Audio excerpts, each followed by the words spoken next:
बैजनाथ बिहारी आप सभी का एक बार फिर से स्वागत करता हूं आपके अपने ही चैनल मस्ती की पाठशाला बैजनाथ बिहारी में। दोस्तों, आज सुबह जब मैं अपने लैपटॉप पर कुछ काम कर रहा था तो मेरी नतनी जो अब 6 साल के होने वाली है आई और मुझसे पूछने लगी, नाना जी ये रत्ती क्या होता है। दोस्तों, मैं इतनी छोटी सी बच्ची के मुंह से ऐसा प्रश्न सुनकर अवाक से कहा कि तू अभी इतनी सी है, अभी रत्ती के बारे में जानकर क्या करोगे। वह बनावटी नाराजगी दिखाते हुए बोली, नाना जी प्लीज बताइए ना। मैंने उससे पूछा कि क्यों, क्या हुआ, आज तुझे रत्ती के बारे में जानने की क्या पड़ी है, किसी ने तुमसे कुछ कहा है क्या। वो बोली, हाँ नाना जी, आज मम्मी बोल रही थी कि इसे तो रत्ती भर भी अकल नहीं है। दोस्तों, मैं चूंकि कुछ जरूरी काम कर रहा था इसलिए उसे टालने की गरज से मैंने कहा कि अरे तू इतनी सी है ना, इसीलिए तुम्हारी मम्मी ने कहा होगा कि तुम्हें रत्ती भर भी अकल नहीं है। इसका मतलब है कि तुम्हें थोड़ी सी भी अकल नहीं है। दोस्तों, मेरी नतनी बड़ी ही बातूनी है, लेकिन उसे नई नई चीजों के बारे में जानने का भी बड़ा शौक रहता है। वो समझ गई कि मैं उसे टहलाने की कोशिश कर रहा हूं, इसीलिए वो छूटते ही बोली, नाना जी मैं अभी इतनी सी नहीं हूं, अगले महीने स्टैंडर्ड 1 में चली जाऊंगी, आप बताइए ना प्लीज। फिर कुछ देर बाद वो बोली कि अच्छा आप नहीं जानते हैं तो मत बताइए, कल मैं स्कूल में अपने मिस से ही पूछ लूंगी। दोस्तों, उस छोटी सी बच्ची ने मेरे ज्ञान को चैलेंज कर दिया था, इसलिए अब मेरे पास उसकी जिज्ञासा शांत करने के अलावा और कोई चारा नहीं था। अतः मैंने उसे रत्ती के बारे में उसकी उम्र व समझ शक्ति के अनुसार पूरी जानकारी दी। वो खुश होकर बोली, वाह नाना जी आपने तो बड़ी गजब की जानकारी दी, कल मैं स्कूल में अपने दोस्तों का क्लास लूंगी। मैंने मुस्कुराते हुए कहा कि सहेलियों को तो छोड़ो, तुम्हारी तो बहुत सारी मिस भी ये सब नहीं जानती होंगी, क्योंकि अब ये सब करीब करीब आउटडेटेड हो गए हैं। आज की तारीख में केवल सोना चांदी ग्रह रत्न का कारोबार करने वाले या फिर आयुर्वेदिक दवा बनाने वाले ही इन सब चीजों का प्रयोग करते हुए देखे जाते हैं। हाँ, तुम जीके के ख्याल से इसको नॉलेज में रख सकती हो। दोस्तों, जब मैं अपनी नतनी को समझा रहा था तो मुझे यह महसूस हुआ कि इन सब चीजों के बारे में तो सचमुच में आज की युवा पीढ़ी भी कुछ खास नहीं जानती है। उन लोगों के मन में भी इन सब को लेकर के कई तरह के सवाल होंगे, तो फिर क्यों ना एक वीडियो बना करके इसके बारे में विस्तृत जानकारी दिया जाए, ताकि लोगों को अपनी प्राचीन भारतीय संस्कृति व अपने पूर्वजों के ज्ञान पर गौरव करने का एक मौका मिल सके। दोस्तों, क्या आपको सचमुच में मालूम है कि रत्ती क्या होता है। दोस्तों, आपने ये फिल्मी गाना तो जरूर सुना होगा, पल में तोला पल में मासा पल में रंग बदलती है। दोस्तों, क्या आपको मालूम है कि ये तोला और मासा क्या होता है। दोस्तों, मान लेता हूं कि आप अगर रत्ती तोला मासा आदि के बारे में जानते भी हैं कि ये प्राचीन काल के माप तौल की इकाइयां हैं, तो क्या आपको मालूम है कि एक रत्ती तोला व मासा का वजन कितना होता है। दोस्तों, क्या आपको मालूम है कि रत्ती एक प्रकार के पौधे का बीज है। दोस्तों, क्या आपको मालूम है कि रत्ती के बीज में ऐसी क्या खासियत है कि उसका उपयोग सोना चांदी व ग्रह रत्नों जैसे कीमती चीजों का वजन मापने के लिए किया जाता है। दोस्तों, मुझे यकीन है कि आप में से बहुत कम लोगों को इसके बारे में सही और पूरी जानकारी होगी। आज की युवा पीढ़ी तो शायद इन तीनों इकाइयों को छोड़ करके बाकी इकाइयों के नाम तक भी नहीं कभी उसने सुना होगा। दोस्तों, आपको यह जानकर बहुत हैरानी होगी कि हमारे पूर्वज गणनाओं के मामले में कितने परफेक्ट थे कि आज कंप्यूटर के जमाने में भी उनकी एक्यूरेसी को देख करके हर कोई दंग रह जाता है। दोस्तों, मैंने कुछ दिन पहले प्राचीन भारतीय मुद्राओं से आपका परिचय कराने के लिए एक वीडियो बनाकर पोस्ट किया था, जिसका शीर्षक था भारतीय रुपए की कहानी फूटी कौड़ी की जुबानी। दोस्तों, इस वीडियो को आप में से बहुत सारे लोगों ने लाइक किया था। अगर आपने अभी तक ये वीडियो नहीं देखा है तो मैं इस वीडियो के डिस्क्रिप्शन में भी उस वीडियो का लिंक डाल दूंगा और आप इसे जरूर देखिएगा। दोस्तों, मैं आज के इस वीडियो के माध्यम से आपको प्राचीन भारतीय माप तौल के बारे में, उनकी इकाइयों के बारे में जानकारी देने की कोशिश करूंगा। दोस्तों, वीडियो शुरू करूं इससे पहले आपसे आग्रह है कि यदि आप हमारे इस चैनल पर नए हैं, यानी आपने अभी तक हमारे चैनल को सब्सक्राइब नहीं किया है, तो कृपया इसे सब्सक्राइब कर लीजिए। बेल आइकन को प्रेस करके नोटिफिकेशन को भी जरूर ऑन कर लीजिए ताकि हमारा हर वीडियो आप तक समय से पहुंचता रहे। चलिए दोस्तों, वीडियो शुरू करते हैं। दोस्तों, रत्ती एक प्रकार का पौधा होता है जिसकी फली मटर की तरह होती है।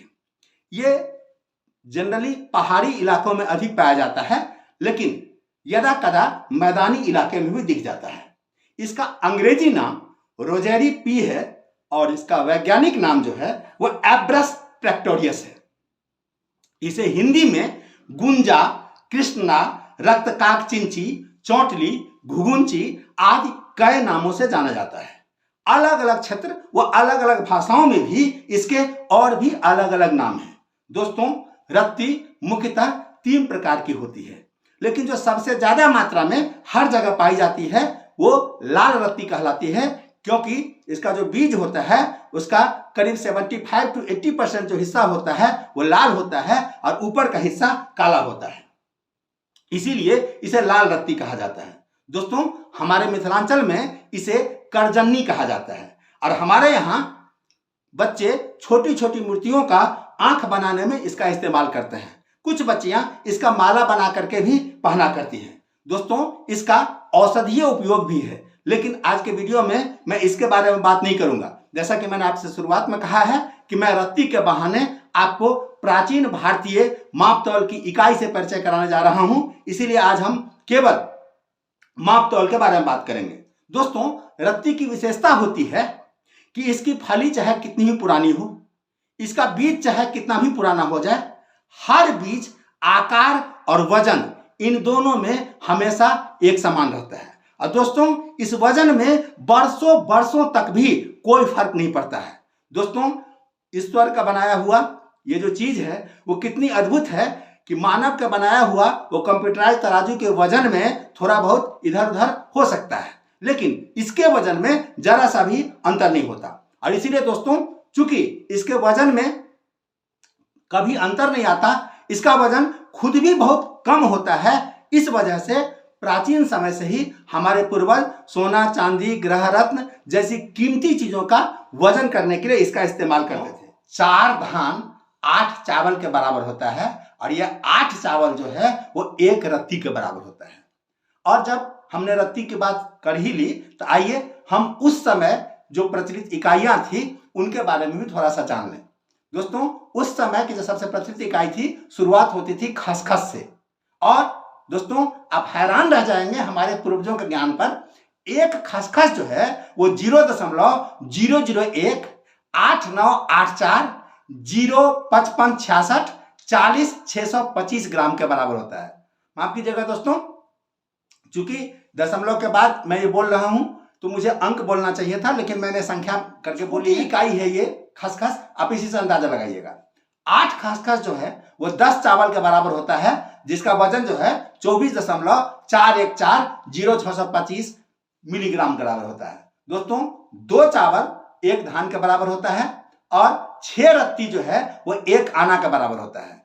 8 रत्ती का 1 मासा होता है, जिसका वजन है 0.9719 ग्राम। दोस्तों, 5 सिकिस का 1 कंचा होता है और 4 मासा जो है वो 1 टंक होता है, जिसका वजन होता है 3.8876 ग्राम। दोस्तों, 10 मासा का 1 भरी होता है और 12 मासा या 16 आने का 1 तोला होता है, जिसका वजन होता है 11.66 ग्राम। दोस्तों, आज की तारीख में व्यवहार में 1 तोला का वजन केवल 10 ग्राम माना जाता है। दोस्तों, 4 छटाक जो है वो 20 तोला के बराबर होता है, जिसको हम 1 पाव बोलते हैं और आज की तारीख में इसका वजन है 250 ग्राम। 8 छटाक जो होता है वो 40 तोला के बराबर होता है, जिसको अधसेरा बोला जाता था और आज की तारीख में इसका वजन है 500 ग्राम। 16 छटाक का 1 सेर होता है, जिसका वजन होता है 932.8 ग्राम। 5 सेर का 1 पंसेरी होता है, जिसका वजन होता है 4.664 केजी। दोस्तों, 8 पंसेरी का 1 मन होता है, जिसका वजन होता है 37.312 किलो। और दोस्तों, 2.5 मन का 1 क्विंटल होता है, जिसका आज की तारीख में वजन होता है 100 किलो। दोस्तों, प्राचीन समय में शेरशाह के समय में जो भारतीय मापतौल की इकाई थी उसने विश्वव्यापी प्रसिद्धि पाई। उसने जो सिक्का जारी किया था उसका वजन था 11 ग्राम 725 मिलीग्राम। जी हाँ, 11 ग्राम 725 मिलीग्राम, और उसी समय इसे ही 1 तोला माना गया। दोस्तों, रत्ती को कुछ लोग गोमची के नाम से भी जानते हैं। आपके यहाँ किस नाम से जानते हैं? आप वीडियो में कमेंट करके जरूर बताइएगा। दोस्तों, आशा करता हूं आपको ये वीडियो काफी पसंद आया होगा। आपको पसंद आया होगा, उपयोगी लगा हो तो आप इसे अपने दोस्तों के साथ, रिश्तेदारों के साथ में शेयर कीजिए, ताकि वे लोग भी हमारे प्राचीन भारतीय संस्कृति पर, हमारे अपने पूर्वजों के ज्ञान पर गर्व कर सके। आज के लिए बस इतना ही। मिलते हैं एक नए वीडियो में एक नए टॉपिक के साथ। तब तक के लिए अपना ख्याल रखिए, मस्त रहिए, स्वस्थ रहिए। और आपने इस वीडियो को यहाँ तक देखा, इसके लिए आपका बहुत बहुत धन्यवाद। Thank you very much. जय हिंद, जय भारत।